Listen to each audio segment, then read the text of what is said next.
Today we're going to talk about how to find the subject and verb of a sentence. I have a video about how to find the subject, verb, and object in very simple English sentences, but in this video we're going to focus on longer, more complex sentences.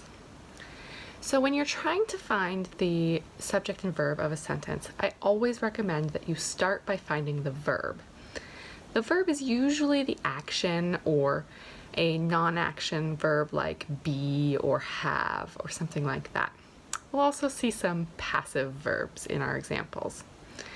We're going to use a text today that is adapted from a reading in Understanding and Using English Grammar, which is one of my favorite grammar textbooks. We're going to use it a little bit differently today. We're going to use it to practice finding subjects and verbs. So let's get started. Our first sentence is, ziplining began as a way to get people across impassable places like canyons and rivers. This one's not too complicated. Our first step is to find the verb. Our verb here is the word began. It's the simple past tense for begin. Now we need to find the subject. Now, the steps people usually take to find the subject would be first, to look for the doer of the action, and second, to find the noun right before the verb.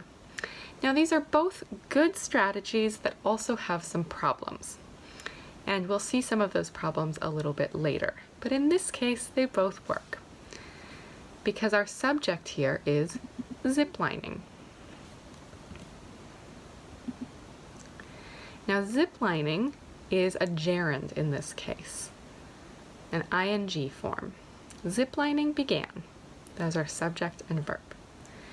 Now let's look at something a little bit more complex.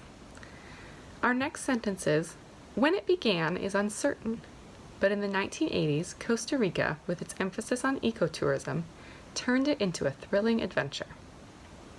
Now here in this sentence, we actually have three verbs. So let's try to find our verbs first. We have the verb began, again. We have another verb right next to it, the verb is. And the last verb in this sentence is turned into. It's a phrasal verb, turned into, but I've just highlighted turned here. So each of these verbs is going to have a subject, so let's try to find them. I actually want to start with this verb is. When we're looking for the subject of this verb, it's kind of hard to tell. What is uncertain? We're trying to figure out the answer to this question. What is uncertain? So we can find the subject. In this case, it is the entire noun clause here. That whole clause, it's a noun clause, is the subject for the verb is in this case. So if this is a noun clause that the whole thing is the subject for the verb, it still has a subject and a verb inside of that noun clause with the verb began. Now, what began? It began, talking about ziplining. So it gets really complicated when you use all of these different types of clauses to find the sort of verb within a clause with its subject. So you have to look very closely to figure out what's going on with the grammar here. So now we can look at our verb turned into. What turned into a thrilling adventure? Sorry, what turned it into a thrilling adventure? What is it here? That'll help us figure it out. It turned ziplining into a thrilling adventure. So who turned ziplining into a thrilling adventure? Or what turned ziplining into a thrilling adventure? Did ecotourism turn ziplining into a thrilling adventure?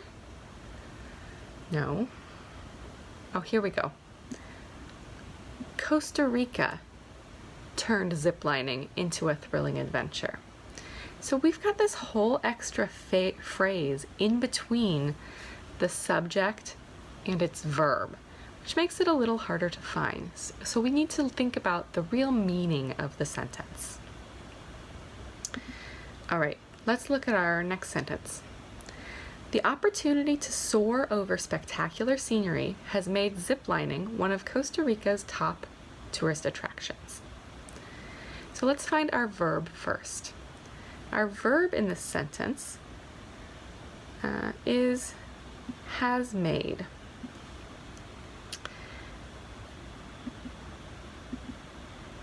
And we say, has made ziplining one of Costa Rica's top tourist attractions. So what made ziplining so popular? What made ziplining a top tourist attraction? Is it the scenery, the spectacular scenery? More particularly, it is this opportunity.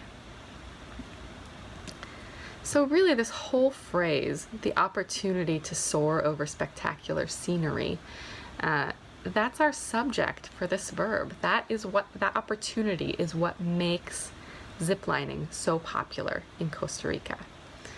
But sort of the head noun here is the opportunity makes ziplining so popular. All right, let's go down to our second paragraph. The concept is very simple. This one's pretty easy, right? We have our be verb, and the subject of that be verb is the concept. The concept is very simple. All right, we see a cable is strung across a scenic area with one end higher than the other. So we have to find our verb here. Our verb here is strung. And this one brings up one of our issues. Is strung is talking about to string something, is to sort of stretch something long and thin between 2 points. So when we say a cable, kind of like a wire, is strung across a scenic area, we don't know who is doing this action. So that clue doesn't really work for us, who is doing the action, because this is a passive voice verb. So when we have a passive voice verb, the subject isn't the person doing the action. Our subject here is a cable. Luckily, it's right before the verb, so we can figure it out. As you know, we often use these passive voice verbs to talk about an action where we don't know who does it. I mean, the people building the zip line string the cable across a scenic area. Okay. All right. And our next sentence is, a harness for the rider hangs from the cable, and riders are strapped tightly into the harness. Here we have a couple of verbs. We have the verb hangs and the verb are strapped. Let's look at hangs first. A harness for the rider hangs from the cable. So we can look at this noun rider and we ask, are we talking about the rider hangs from the cable? No, in this case that's not the subject of this verb. The subject is a harness. A harness for the rider hangs from the cable. So they have the harness hanging from the cable. You can see in this picture, this part is the harness. And riders are strapped tightly into the harness. So this is another passive verb. Who is strapped tightly into the harness? The riders are strapped tightly into the harness, probably by the employee who is helping them. All right, and our last sentence is, they climb to a platform, jump off, and fly through the air. Here we have a few verbs. Climb, jump, and fly.